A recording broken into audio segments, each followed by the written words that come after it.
amable invitación para participar en esta jornada sobre seguridad jurídica del metaverso, una cuestión tan interesante y de tanta actualidad. Lo que promete este entorno es la transmisión de la propiedad inmobiliaria o la sucesión de los activos digitales en 7 minutos. Ante eso es ante lo que estamos y ante eso es ante lo que vamos a responder las diversas cuestiones jurídicas que se suscitan. Por una parte veremos el metaverso y el multiverso, o el conjunto de metaversos, la tecnología que requiere este metaverso. Como gran tema, la gobernanza de las plataformas en línea, puesto que actualmente no se aborda un régimen de responsabilidad objetiva, lo que dificulta el tratamiento legal de la cuestión, la transmisión mediante contratos inteligentes en el metaverso y también la articulación, tanto adquisición originaria como adquisición derivativa, de los activos digitales, NFTs y criptomonedas, en el metaverso, así como su sucesión.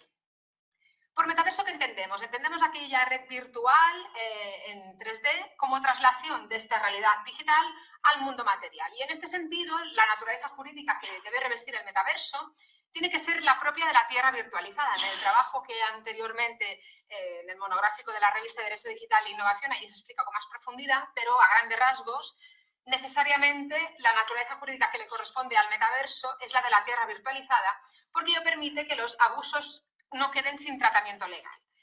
¿Y de qué abusos o cuál es el tratamiento legal de aquellas cuestiones que presentan una mayor importancia en el metaverso? En primer lugar, la protección del consumidor o del prosumidor de activos digitales en el metaverso, de NFTs y criptomonedas, por cuanto en la actualidad de los controles que asisten al consumidor, es decir, el control de incorporación, contenido y transparencia, el único que puede quedar sin ningún tipo de adaptación es el control de incorporación.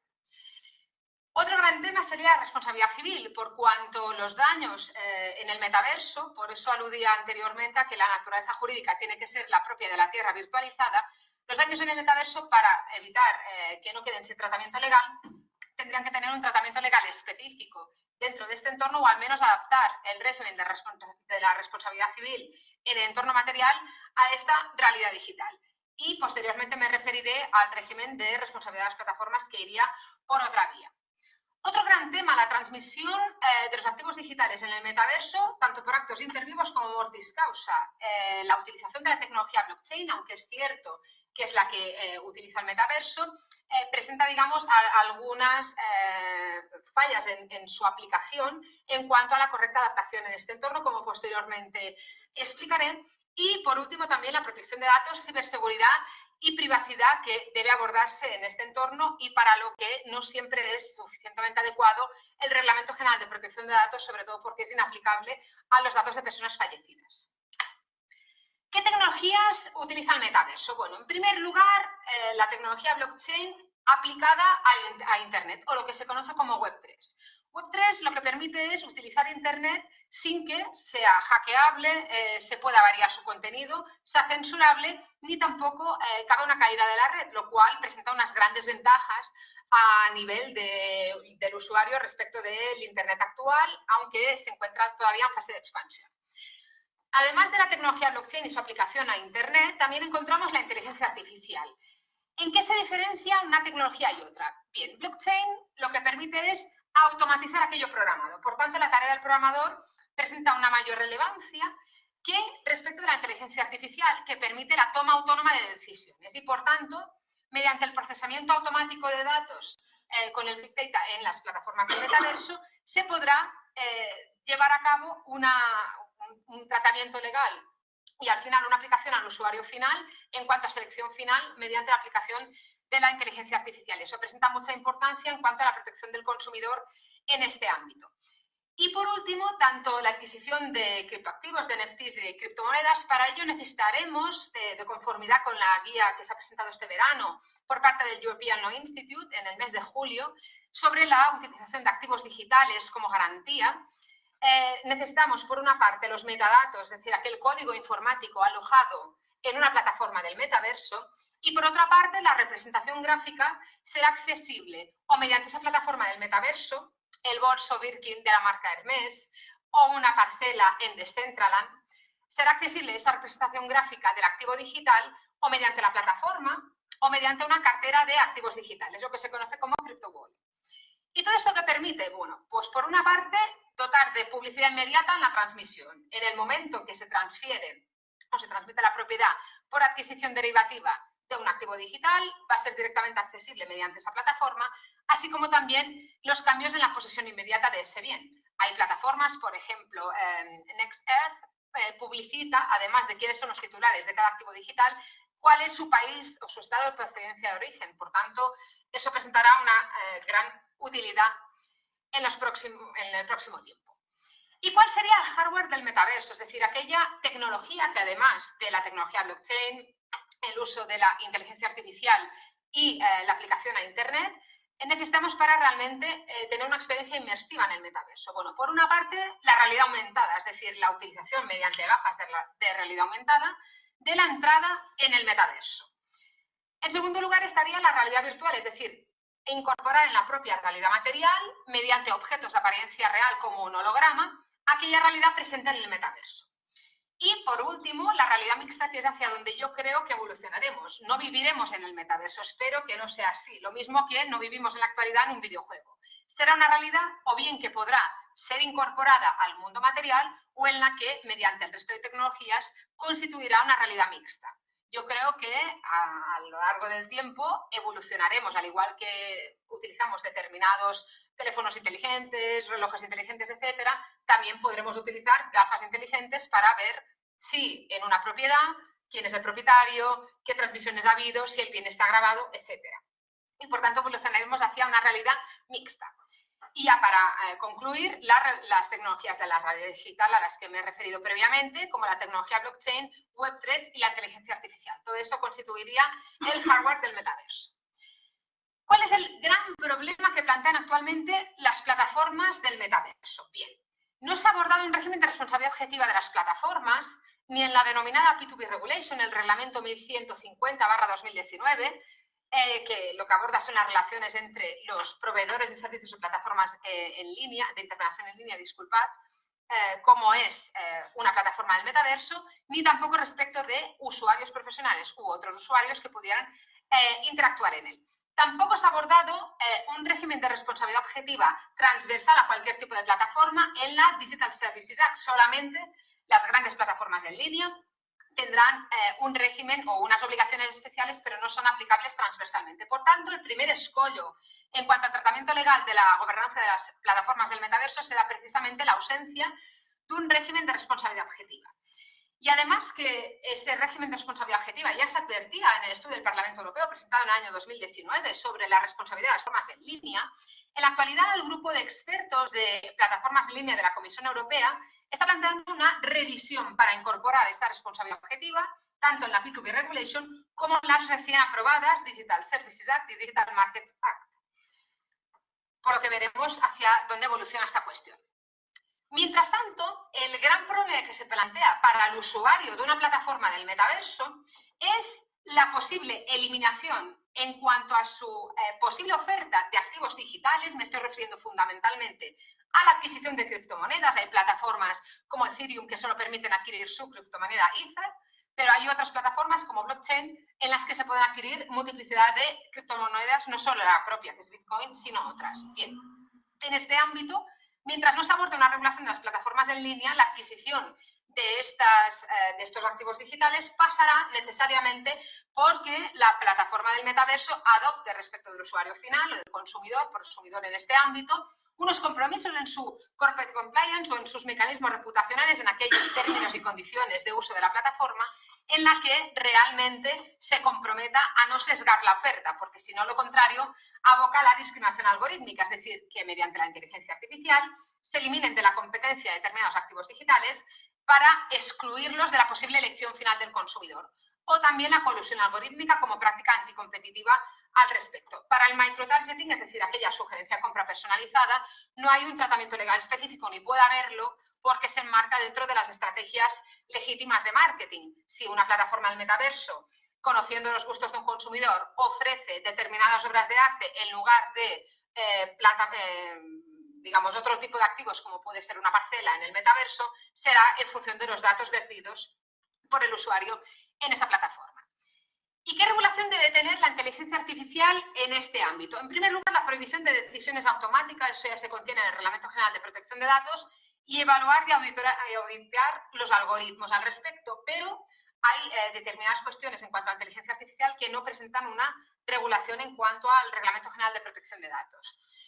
Igualmente también la inteligencia artificial o la ausencia de una regulación específica en esta materia contradice abiertamente los deberes de información y, por último, estaría la obligación de justificar la toma de decisiones algorítmicas y el tratamiento sobre estos datos. ¿Cómo se produce la transmisión o la adquisición derivativa en este ámbito de cualquier activo digital en una plataforma del metaverso? Bueno, pues para ello necesitamos, en primer lugar, un contrato inteligente instrumentado en esa plataforma mediante tecnología blockchain.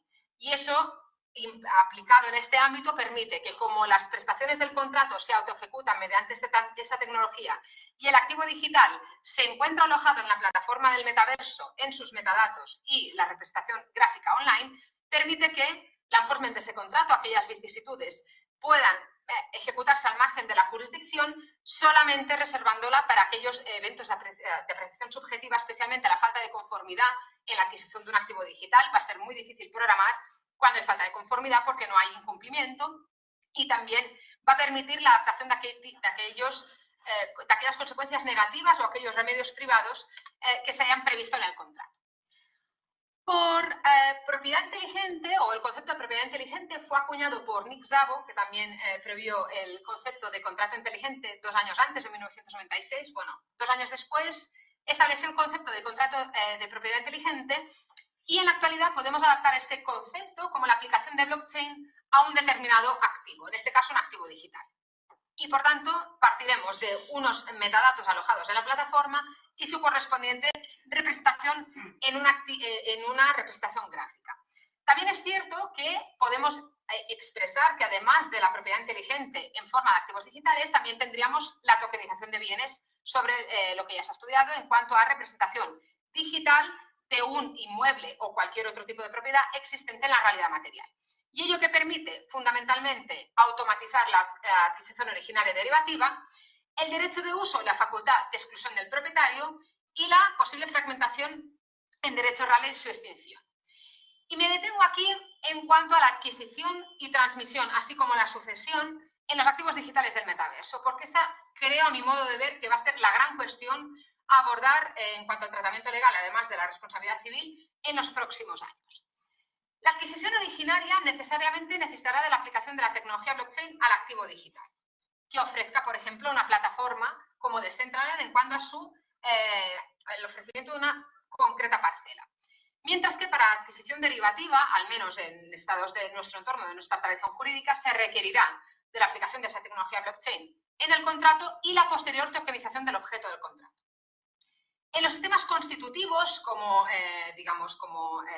sería, por ejemplo, el alemán, en cuanto a la aplicación de la inscripción registral obligatoria, se requerirá de blockchain para la inscripción registral, además de también la tokenización del bien, mientras que para sistemas como nuestro, como el sistema declarativo, blockchain será útil para la transmisión de la propiedad en cuanto a la instrumentación en el contrato y en el pago.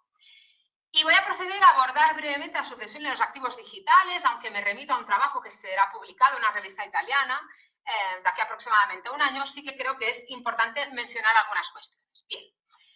Actualmente, tanto el European Law Institute como UNIDROIT están abordando sendos proyectos en materia de activos digitales. Por parte de UNIDROIT se está abordando el proyecto en materia de el uso de activos digitales como garantía, y también está en fase de elaboración una guía en la sucesión de esos activos digitales. Por otra parte, en UNIDROIT no se están refiriendo a la sucesión de los activos digitales, probablemente porque el enfoque es más desde el tráfico mercantil internacional. Desde un punto de vista civil, estrictamente por mi formación como civilista, creo que presenta más utilidad la guía del ELI, por lo que ahora referiré. En la guía de UNIDROIT se plantea un concepto muy amplio de activo digital. Activo digital adquirido en la plataforma del metaverso, como NFTs o criptomonedas, y el concepto es tan amplio que plantea actualmente en su guía que un archivo al que se acceda mediante una contraseña, pero que se aloje en una plataforma, puede llegar a ser, habla la guía de could be, podría llegar a ser un activo digital. Y eso, el problema que plantea desde un punto de vista civil es que el activo digital, a diferencia de un activo real, debe proporcionar un plus respecto de un activo real. ¿Y cuál es ese plus desde una perspectiva estrictamente civil? Claramente estaría en la pérdida o destrucción de la cosa. La pérdida o destrucción de un activo digital no se produce igual que un activo real. El activo digital solamente, como no cabe ni el deterioro ni que pueda perecer de alguna manera, solamente cabrá o por la desprogramación de los metadatos donde se aloje en la plataforma, o bien, por otra parte, el hackeo de esa plataforma donde se alojen los metadatos. No cabrá la pérdida o destrucción de la cosa por otra razón. Y por tanto, desde este punto de vista, el activo digital aporta ese plus de indestructibilidad y, por tanto, la pérdida o destrucción de la cosa se vehiculará por estas dos opciones, y es algo que debería incorporarse para un correcto tratamiento legal de esta cuestión, por cuanto la naturaleza jurídica de un activo digital no puede depender de que su acceso sea en una contraseña o de que esté alojado en una plataforma. Debe aportar este plus más. Y en cuanto a la sucesión en los activos digitales, ahí se ve claramente qué es un activo digital y qué no lo es, porque la transmisión mortis causa varía. El archivo alojado en una plataforma, como se está indicando actualmente en la guía de Unidroit, el archivo alojado en una plataforma al que se accede mediante esa plataforma y con una clave de acceso, claramente por la ausencia de patrimonial value o de contenido patrimonial, que es lo que exige la guía del ELI, no será transmisible mortis causa como parte de la herencia, como activo digital patrimonial. La transmisión en este ámbito, tanto de los datos alojados en las plataformas del metaverso como de la herencia de activos digitales, difiere. Por una parte, los activos digitales patrimoniales necesitarán, digamos, de su incorporación en la herencia para su transmisión mortis causa, mientras que los bienes digitales extrapatrimoniales, por su carácter extrapatrimonial precisamente, se ordenarán mediante un modo testamentario de testamento digital, la conocida como cláusula testamentaria de testamento digital, como modo testamentario dirigido a los herederos para la gestión de esos datos. Por eso decía que la transmisión es diversa, y en las sucesiones es donde se ve claramente qué es un activo digital y qué no lo es. Un archivo al que se acceda con una contraseña claramente no lo es, mientras que los NFTs, criptomonedas y otro tipo de activos digitales, hay más de 10.000, sí que son transmisibles por esta vía. Además, también me gustaría referir, en cuanto a la transmisión de los activos digitales, que será fundamental la aplicación de la tecnología blockchain a las diversas instituciones hereditarias, y aunque me remito a este trabajo que va a ser publicado en la revista italiana Diritto de Successione y de la Familia, me gustaría referir brevemente que determinadas instituciones hereditarias van a verse en este entorno cuestionadas. Y me voy a referir brevemente a la inoficiosidad de las donaciones. La donación, hay un amplio debate, aunque la doctrina mayoritaria en España considera que es un contrato, por cuanto la aceptación del donatario solamente es un requisito de eficacia y no de validez del negocio, y eso, digamos, es una postura ya mayoritariamente aceptada. Es cierto que en algunos territorios todavía existe la idea de que es un modo de adquirir la propiedad, fundamentalmente por razones competenciales. Bien, blockchain se puede aplicar a un contrato inteligente. Se puede aplicar a un bien, un activo digital o la tokenización de bienes. Pero desde luego lo que no se puede aplicar es a un modo de adquirir la propiedad. Y eso se ve muy fácilmente en la ocupación de un bien vacante. Un bien vacante tras la ocupación es cuando se podrá aplicar la tecnología blockchain y no antes. Y por tanto, los activos digitales y su sucesión en el metaverso clarificarán, por si todavía no lo estuviera, a nivel europeo sí lo está. La donación es un contrato de uso y disfrute. En Alemania lo tiene muy claro y no es otra cosa. Y por tanto excluiría ya del debate la posibilidad de que pueda ser un modo de adquirir la propiedad. La donación es un contrato y en este entorno quedará mucho más claro. Y por último voy a abordar los retos de la realidad aumentada en cuanto a la utilización en la smart property, tanto en la tokenización de bienes como en los activos digitales del metaverso. El primer gran reto será la representación de un espacio físico digital distinto del material y sus discordancias jurídicas. Como indicaba antes, creo que evolucionaremos claramente hacia la realidad mixta, no viviremos en el metaverso, desde luego espero no hacerlo. También los eventuales daños en su traslación a la propiedad material y el entorno digital. Ese es el gran tema. Por eso hablaba anteriormente que necesariamente la naturaleza jurídica del metaverso tendrá que ser la propia de la tierra virtualizada y no otra, para evitar que los daños o los abusos que se produzcan queden sin tratamiento legal. Por otra parte, la seguridad, privacidad, protección de datos personales y derecho a propia imagen en cuanto a los bienes digitales en este ámbito. Los riesgos de la monetización del entorno digital por la creación de contenido. Lógicamente, la adquisición de activos digitales se presta a la especulación y, por tanto, eso es, digamos, uno de los riesgos. Y en cuanto a la geolocalización y sus afectaciones a terceros, lógicamente también es uno de los riesgos, ya termino, es uno de los riesgos que se plantean. En definitiva, para concluir, para evitar que este entorno digital no proporcione la misma seguridad jurídica que en el mundo material de una manera específica, me gustaría señalar brevemente que este entorno digital necesita ser regulado por una normativa europea que apueste claramente por un régimen de responsabilidad de las plataformas del metaverso, también apueste la protección del consumidor en este ámbito, que todavía no está abordada, que decididamente también aborde la transmisión y la sucesión en los activos digitales que se podrán adquirir y ya se pueden adquirir de hecho en el metaverso, y todo ello con un objetivo final: que el entorno digital proporcione la misma seguridad jurídica que el mundo material. Muchas gracias.